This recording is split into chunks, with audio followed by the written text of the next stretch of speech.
remember way back when the mega powers were bonded. Yeah, you made a lot of promises to the Macho Man, didn't you? Promises that you didn't keep.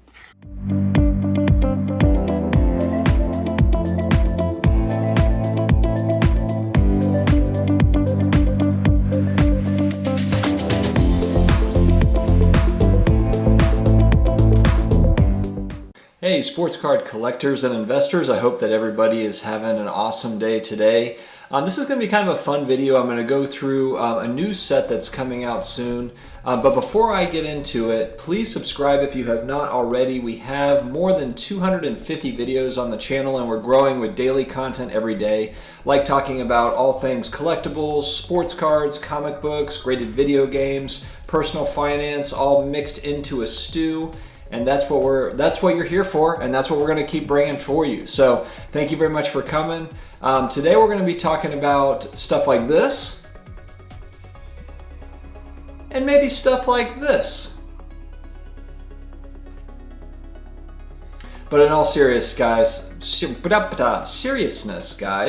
we're going to talk about wrestling cards today, and we're talking about the new upcoming release of 2020 Topps Chrome wrestling cards, which from my understanding, I did a little bit of research on wrestling cards. I'm going to be perfectly honest, I am not a wrestling card expert. I didn't even know it was a thing until I think Gary Vee was talking about wrestling cards. I did see others kind of talking about it on Twitter and so forth, but I believe this is the first time in 5 years that Topps Chrome has come out with a wrestling card set.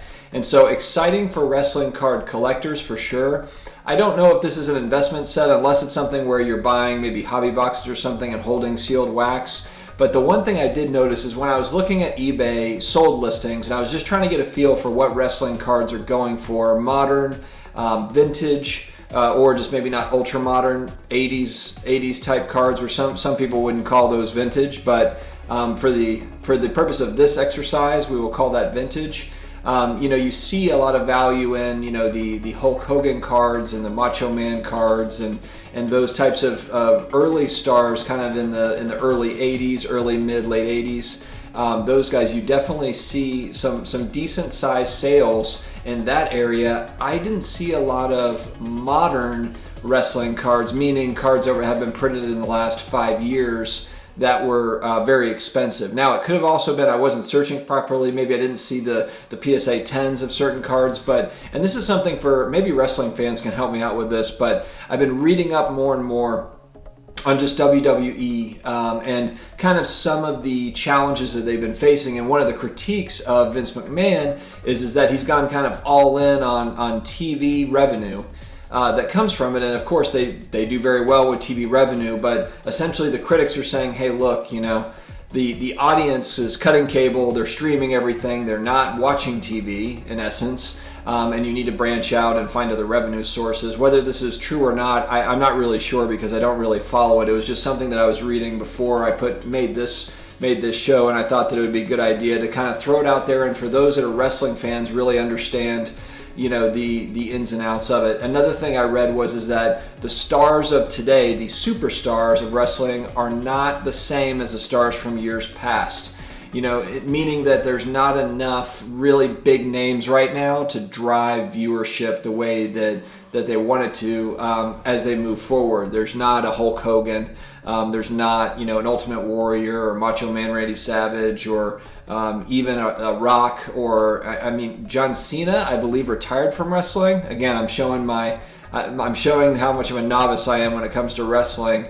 But I think the main point is from what I read, they're bringing back Goldberg, they're bringing back wrestlers, even The Undertaker, to try to keep ratings up, and they need more superstars. Which, by the way, speaking of superstars, The Miz and his wife have a fantastic reality show. It's really, really funny, and I'm not huge into reality shows, but that's one that my wife and I watch that is awesome. So check that out if you haven't already. If you're married or you have a girlfriend, boyfriend, or you have kids, it is hilarious to kind of see them go through their day to day. Really, really funny.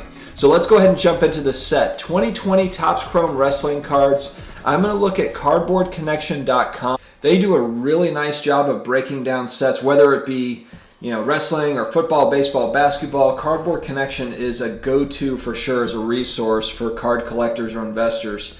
And so when I'm looking at this, there's the parallel breakdown, 1 refractor per pack. You've got green refractors numbered out of 99, gold out of 50, orange out of 25, black out of 10, red refractors out of 5, and then a super refractor.